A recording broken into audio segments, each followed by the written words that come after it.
اعوذ باللہ من الشیطان الرجیم بسم اللہ الرحمن الرحیم السلام علیکم ورحمۃ اللہ وبرکاتہ۔ آپ کا ہوسٹ اینڈ دوست ڈاکٹر محمد طیب آپ کی خدمت میں حاضر ہے۔ آج ہم بات کریں گے قبل از پیدائش جسمانی معائنہ، پیرنٹل فزیکل ایگزامینیشن۔ اس سے پہلے آپ سے ریکویسٹ ہے کہ ڈاکٹر محمد طیب یوٹیوب چینل کو سبسکرائب کریں، بیل آئیکن کو کلک کریں، بڑے بتائیں۔ بچے کی پیدائش سے قبل عورت کو مکمل جسمانی معائنہ کیا جاتا ہے۔ دراصل عورت کو چاہیے کہ حاملہ ہونے کے بعد فوراً لیڈی ڈاکٹر سے رجوع کرے اور لیڈی ماہرین کو مناسب وقفہ سے چیک اپ کے لیے بلاتی رہے اور مختلف مراحل پر مختلف ٹیسٹ کیے جاتے ہیں۔ ولادت سے قبل ڈاکٹر حاملہ کے جسم معائنے میں اور جن امور کو چیک کرتی ہیں وہ درجہ ذیل ہیں۔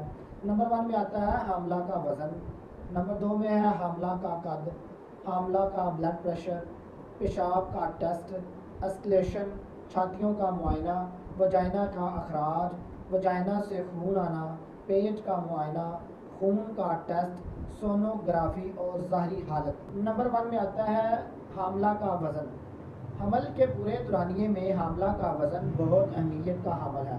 ڈاکٹر کو مریض کے پہلے وزٹ سے لے کر آخر تک وزن کا باقاعدہ ریکارڈ رکھنا چاہیے اور وزن بڑھنے کے فارمولے سے اس کا مقابلہ کرنا چاہیے۔ وزن کرنے کا بہترین اور درست طریقہ کپڑے اتار کر، ایسا ممکن نہ ہو تو ہر مرتبہ حاملہ وزن کرواتے وقت اس ہی لباس پہننے۔ استقرار حمل سے لے کر بچے کی پیدائش تک عورت کا وزن 12 سے 15 کلو بڑھ جاتا ہے۔ نارمل حالات میں وزن درجہ ذیل طریقے سے بڑھتا ہے۔ حمل کے پہلے 20 ہفتوں میں 2 کلو وزن بڑھ جاتا ہے، 20 ہفتے کے بعد 1/2 کلو وزن بڑھتا ہے اور یہ اضافہ ولادت تک جاری رہتا ہے۔ اس طرح سے حاملہ عورت کا کل وزن تقریباً 12 کلو بڑھتا ہے۔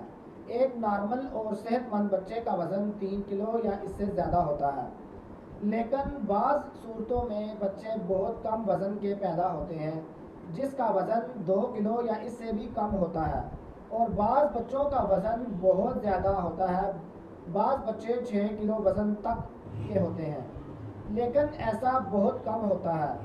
بعض عورتوں میں حمل کا آغاز سے ہی وزن میں تیزی سے اضافہ ہوتا ہے۔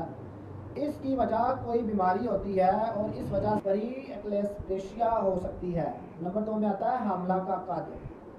حمل کے بعد پیدائش سے قبل دیگر امور کی طرح قد بھی ٹوٹ جاتا ہے اور یہ ڈاکٹر پہلے وزٹ پر ہی چیک کر لیتی ہے۔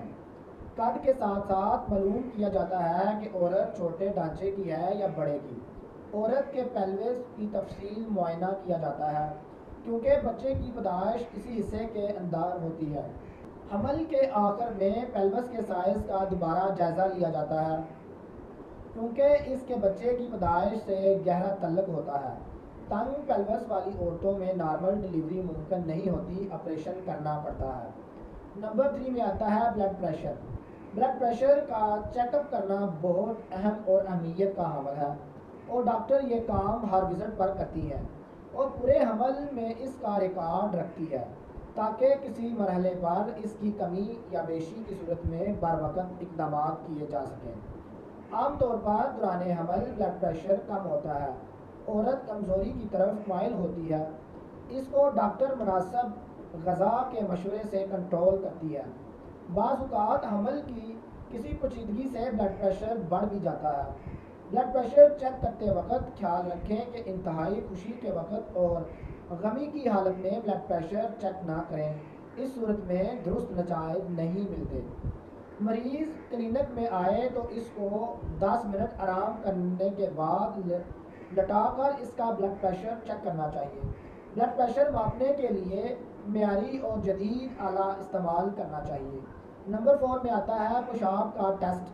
ذیابیطس، گردوں کی کسی مرض کا یا پیپ وغیرہ آنے کا، کسی انفیکشن کا علم ہو جاتا ہے۔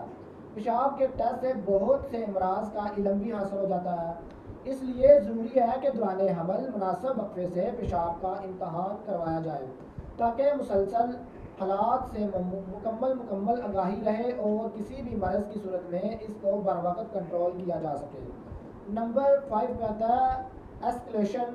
ایسکلیشن سے مراد اسٹیتھوسکوپ کے ذریعے سینے یا پیٹ معائنہ اور مختلف آوازیں سننا حاملہ عورت کا دوران حمل مذکورہ معائنہ ہر وزٹ پر کیا جاتا ہے، اور جنین کے دل کی آواز فٹل ہارٹ ساؤنڈ بھی سنی جا سکتی ہے۔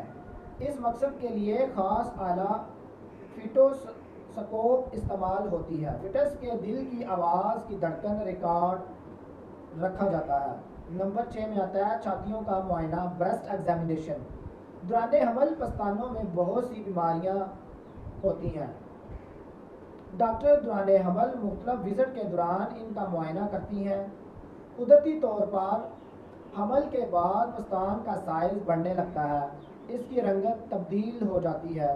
اگر پہلا حمل ہو تو میچور ہو جاتی ہے۔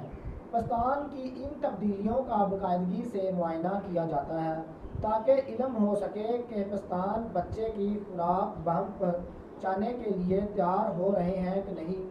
عورت کی نفسیانی سوچ کا بھی پستانوں کی تبدیلی پر اثر ہوتا ہے، اور ان میں ایک تحریک پیدا ہوتی ہے اور وہ آنے والے مہمان کی مہمان نوازی کو تیار کرتے ہیں۔ نمبر 7 میں آتا ہے وجائنا کے اخراج، وجائنل ڈسچارج۔ دوران حمل ڈاکٹر مختلف وزٹ پر حاملہ کے دیگر معاملات معائنے کے ساتھ اس کے وجائنل اخراج کا بھی جائزہ لیتی ہیں۔ وجائنا سے نارمل یا اب نارمل کسی طرح کا اخراج ہو رہا ہو۔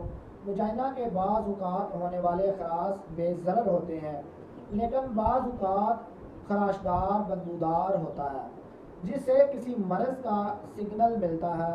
ایسی صورت میں مکمل چیک اپ کر کے اس کے اخراج کی حقیقت کا پتہ چلایا جا سکتا ہے۔ اگر کسی مرض کی صورت میں فوری اقدامات کیے جاتے ہیں، اور دوران حمل بعض عورتوں کو لیکوریا کا عارضہ ہوتا ہے۔ بعض اوقات حمل کے آخری دنوں میں وجائنا سے اخراج ہوتا ہے اور ساتھ خون کی آمیزش ہوتی ہے۔ یہ سروائکل میں کسی تبدیلی کی نشاندہی کرتی ہے۔ بہرکیف پورے حمل کے دوران ڈاکٹر وجائنا سے ہونے والے اخراج کا مکمل مشاہدہ کرتی ہیں تاکہ کسی پیچیدگیوں کی صورت میں علاج کیا جا سکے۔ وجائنا سے خون آنا، وجائنل بلیڈنگ۔ اگر دوران حمل کسی بھی حاملہ وجائنا سے خون کا اخراج ہو تو اس میں بروقت نوٹس لیا جانا چاہیے۔ اس کے اخراج کی وجوہات معلوم کی جاتی ہیں۔ بعض عورتوں میں معمولی مقدار میں وقفے وقفے سے خون آتا ہے، لیکن خطرے کی بات نہیں ہوتی۔ عورتوں میں استقاط ابورشن کی ہسٹری ملتی ہے، اس میں اس کو نظر انداز نہیں کیا جاتا۔ جیسے ہی کوئی ایسی علامات ظاہر ہوں، مریض کو فوری مکمل آرام کرنا چاہیے اور ڈاکٹر سے رابطہ کرنا چاہیے، اور ڈاکٹر کو چاہیے کہ مکمل تحقیق کرے اور مناسب کارروائی کرے۔ ایسی صورت میں عورتوں کو مباشرت سے پرہیز کروانا چاہیے۔ نمبر 9 میں آتا ہے پیٹ کا معائنہ، ابڈومینل ایگزامینیشن۔ دوران حمل ڈاکٹر حاملہ کے پیٹ کا معائنہ ہر وزٹ پر کرتی ہیں اور اس کے ذریعے درجہ ذیل باتیں معلوم کی جا سکتی ہیں۔ رحم کے سائز کا اندازہ کیا جا سکتا ہے، بچے کی پوزیشن کا اندازہ لگایا جاتا ہے، بچے کی حرکات کا مشاہدہ کیا جاتا ہے۔ اس طرح کے معائنے سے جڑواں بچوں کا بھی علم ہو جاتا ہے۔ نمبر 10 میں آتا ہے بلڈ ٹیسٹ۔ حمل کے دوران مناسب وقت پر خون کے مختلف ٹیسٹ کروائے جاتے ہیں تاکہ کسی بھی موقع پر کسی بھی صورتحال میں اگر خون کی ضرورت پیش آئے تو اس کے متعلق ضروری ٹیسٹ پہلے سے ہو چکے ہوں۔ مندرجہ ذیل ٹیسٹ کروائے جاتے ہیں: blood of grouping, blood sugar test, blood for complete examination اور blood of R H factor. ان کو مذکور ٹیسٹ سے یہ فائدہ ہوتا ہے کہ اگر انتقال خون کی ضرورت ہو تو خون کے گروپ اور آر ایچ فیکٹر کا پہلے سے علم ہوتا ہے۔ اگر خون میں کوئی تبدیلی ہو تو مرض کی نشاندہی ہو تو مناسب وقت پر کارروائی کی جا سکتی ہے۔ نمبر 11 میں آتا ہے سونوگرافی۔ دوران حمل بعض اوقات ڈاکٹر الٹراساؤنڈ کی ضرورت محسوس کرتی ہیں تو یہ ٹیسٹ کروایا جاتا ہے۔ الٹراساؤنڈ کروانے کی مختلف وجوہات ہو سکتی ہیں۔ عام طور پر درجہ ذیل اور ضرورت کی وجہ سے سونوگرافی کروائی جاتی ہے۔ فٹل گروتھ معلوم کرنے کے لیے، فٹل ایج معلوم کرنے کے لیے، فٹل سائز کا اندازہ لگانے کے لیے، فٹل پریزنٹیشن یعنی اس کی پوزیشن معلوم کرنے کے لیے، فٹل سیکس معلوم کرنے کے لیے وہ لڑکا ہے یا لڑکی، اٹوپک پریگنینسی معلوم کرنے کے لیے کہیں حمل کی افزائش رحم کی بجائے کہیں اور تو نہیں ہو رہی؟ پلیسنٹا پریویا کے لیے پلیسنٹا کی پوزیشن غلط تو نہیں؟ اگر ہے تو کس حد تک؟ ملٹیپل پریگنینسی معلوم کرنے کے لیے تاکہ جڑواں بچوں کا علم ہو سکے۔ ظاہری حالت: جب مریضہ کی حاملہ ڈاکٹر کے پاس معائنے کے لیے جاتی ہے تو تمام امور چیک کرنے کے لیے ڈاکٹر اس کا ظاہری اور نظری معائنہ بھی کرتی ہے۔ اس سے درجہ ذیل باتیں چیک کی جا سکتی ہیں۔ ظاہری معائنہ جیسے حاملہ کی رنگت کا اندازہ ہوتا ہے، اس سے خون کی کمی معلوم ہو سکتی ہے۔ ظاہری معائنے سے عورت کی عام صحت کا علم ہو جاتا ہے۔ چہرے کی رنگت، سرخی یا زردی چہرے کے دبے بہت سی امراض کی نشاندہی کرتے ہیں۔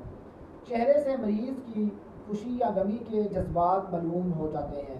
حاملہ عورت کے اندازہ حوصلہ یا بے حوصلگی کا علم ہوتا ہے۔ آنکھوں کی چمک رنگت سے صحت کا علم ہو جاتا ہے۔ بالوں کی رنگت اور چمک سے بھی صحت کا علم ہو جاتا ہے۔ عورت کی چال ڈال سے بھی بعض اوقات بہت سی باتیں معلوم ہو جاتی ہیں۔ بہت شکریہ ہمارا یوٹیوب چینل دیکھنے کے لیے۔ ڈاکٹر محمد طیب کو اجازت دیجیے۔ اللہ حافظ۔